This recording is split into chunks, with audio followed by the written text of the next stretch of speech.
Good afternoon. It's Monday, December 30th, 2024, and I haven't had story time in a long time. So, you know what today is? It's story time. I have a great story for you about how God blessed me with a new car. Back in December 2023, it was December 23rd, 2023. My son totaled my car, and I've been without a car since. This is how the story started. Back in December 2023, my son hit a pole, and when I seen the car, my first reaction was the car was so messed up. Where's my son? They said he had hit his head, and his head was bleeding real bad. So that was my main concern. He was rushed to the hospital, but he was all right. So uh I was just happy my son was alive. Yeah, my car was totaled, but a car is replaceable. We must not forget a car is replaceable, but my child's not. I already lost a child some years ago, so my main concern was about my son. So my car got paid off, um, and I got a little check from what was left after my car got paid off, but it wasn't enough to buy another car. I had a Genesis, so I had to get my credit up a little bit because I didn't know I was going to have to buy a car that quick. My credit was a little low, but I did get it up. So May, I went looking for a car, and the rate was too high. I couldn't afford it, and they wanted so much down. So I said, I'm just going to keep waiting. But in the meantime, I bought a bag. I started putting things in it for my new car, like some air fresheners, stuff to clean up the car, a little butterfly that hangs from the rear view mirror that says faith, and I got in the window in my rear view mirror, it says trust God, a little thing I ordered from Amazon. Also, I bought a thing, a tag from the front of my car that says blessed. I was just preparing for my car. I put a picture of the car on my refrigerator. I put a picture of my car, the car I wanted on my vision board. I also put it in my phone. So every month I would write in my little calendar where I write my bills and things I want to do for the month. I was like, uh, I'm going to get a car. All these months went by: May, June, July, August, September, October, November. So when December came, I was like, Lord, it's about to be a new year, and it's a whole year since I had a car. I really need a car. So I had started looking at this SUV, but it was in Macon. That's like an hour away from where I live, Macon, Georgia. So I was calling. They had the car. Went out of town and came back. They still had the car. They had kept lowering the price on the SUV. So I said maybe that's the one for me. It's in my price range, but I could never get away to go down there to Macon and see the car. So my daughter said she would take me that following Monday. So when that Monday came, I called. The lady said we sold the car Saturday. I was like, oh Lord, I really wanted that SUV. But then felt like maybe something was wrong with it because they kept lowering the price. So I said it wasn't for me. So I started looking at cars again because the SUVs I was finding, they was out of my price range. So I seen this one SUV. It was like in Beaufort, Georgia. That's like maybe 45 minutes away from me. So I asked one of my friends, I said, do you mind me taking me Saturday to look at this car? She said, yeah, I'll take you. So we got up, we went out there. I had three cars I want to look at. It was another SUV, but that Saturday when I called them, it had been sold. So I had another car. Sorry about that. I had another car that I was looking at, and it was on the other side of town. So I said, I'm just going to go out here to Beaufort and look at this car. It's in my price range. It's nice. So I got out there and I looked at the car, and the man asked me what I could put down. I told him, I said I didn't want to put down a lot. I really didn't want to put down anything, but I know with a chance I would have to put down something. So he came back. He said, I got some good news and bad news. He ran the numbers. First, I test drive the car. I loved it. It was a little smaller in the back than the Genesis I had, because I done had two G80s, but this was a G70. I was getting a smaller one. So he came back, he ran the numbers. He said, I had some good news and bad news. I said, give me the bad news first. I always say, give me the bad news not first. He said, I was just playing. He put the paper down. He said, what you can afford. I said, no, that price still like not. No, I don't think I said what I'm gonna do. I think I'm gonna pray. I'm gonna go home and pray about it, because every time before I make a big purchase, I go home and pray about it. But I knew it would be hard for me to get back out there where that car is, because it was 45 minutes away from where I live. So I went outside. I called my daughters. I showed them, and they said they loved it, and they was like, Mama, you deserve that car. You work so hard and you always helping people. You deserve one of that car. So I went back in. I told the man, I said, I'm going to come back.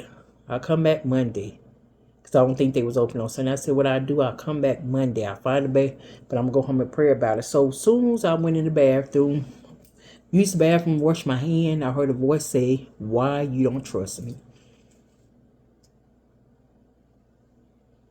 And when I was talking to my best friend, she said, you get on your YouTube channel, you talk about trusting God and faith, but you don't trust God. So I guess when I went in the bathroom and was about to leave to come back to Atlanta, the voice said, why you don't trust me?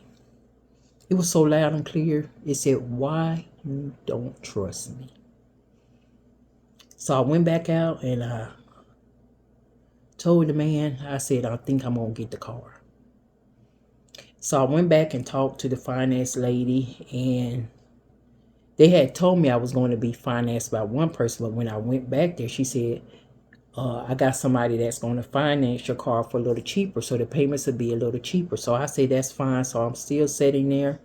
Lord knows I wanted the car, because I got tired of begging for rides. I don't go a lot of places, but I do like to go to church on Sunday, and it's a chance I might do have to go back in the office, so I'm going to need a car.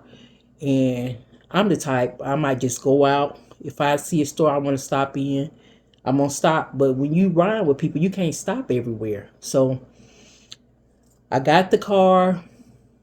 I came home. And that first night, I had buyer's regret. I said, Lord, why did I get this car? Because I had the whole year with no car, didn't have to pay no insurance. I was happy. I had extra money. But then I heard the voice say again, why you didn't trust me? So the next morning, I got up. I was in a better mood. So all that week, I was just thanking the Lord for my car, and I was just praising the Lord for my car. So that Friday, the dealership I got my car from, they called me. They said, we just finished your loan and everything with the credit union you got your car through. She said, I got some good news. She said, they dropped the rate down by 2%. That might not be a lot to somebody, but it was a lot to me. They dropped my rate from 2%. So down 2%. So that made my payments like, I think it was $35 or $40 cheaper. And I was just thanking God, because that never happened before. I done got cars. And once I leave the lot, whatever they tell me it is, that's what it is. But she called back that Friday and said they dropped the rate down 2%. The rate was kind of high. It was 11. Now it's a 9.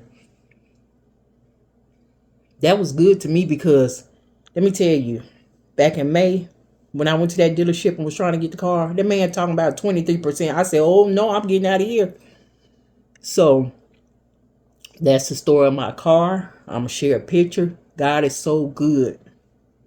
Because when that happened to my car, I wasn't praising my car. I was praising God that he saved my son's life.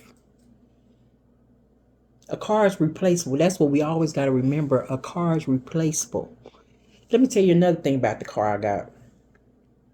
Years ago, when I first got my first Genesis, I wanted a white exterior with black interior. But I ended up being a baby blue with like tan interior in the inside. Because I got a good deal on the car. God blessed me with that car also, the first Genesis I had. So I've always wanted a white car with black interior. The car I got is white with black interior and it has a sunroof. So that let me know God heard my prayer. He answered me. Everything I wanted, he gave me in this car. And I know God provides. So he's going to make me a way for me to pay for the car. That's why I work every day. I'm a giver. I'm a tither. So I know God got me. So that's the story of my car. I hope you enjoyed it. God still works miracles. And it's not in your time. I was trying to rush it. That other car I was trying to get, it was white with white seats back in May. Lord knows I didn't need the white seats with all my grandkids. That would have been a disaster. God gave me what I wanted. The picture of the car that I had in my phone and my refrigerator, it was white with black seats. I had the truck on my refrigerator. It was a white Genesis truck, a SUV GV70. But God blessed me with the car. I'm happy. I'm thankful. God is so good. So the same way God bless you, it might take a minute or two. It might take longer than you wanted to take. But God's going to bless you. The same way he did me, God has no respect to person. So if you need it in a car, write it in your Bible. Put a picture on your refrigerator. Put a picture on your screensaver. Pray about it. And believe, because God will provide. Excuse me, my throat is kind of itchy because I got a little cold. But I just want to give this testimony for the new year to bless somebody. God will provide. And I'm sharing some pictures of my new car. Have a blessed day. Peace.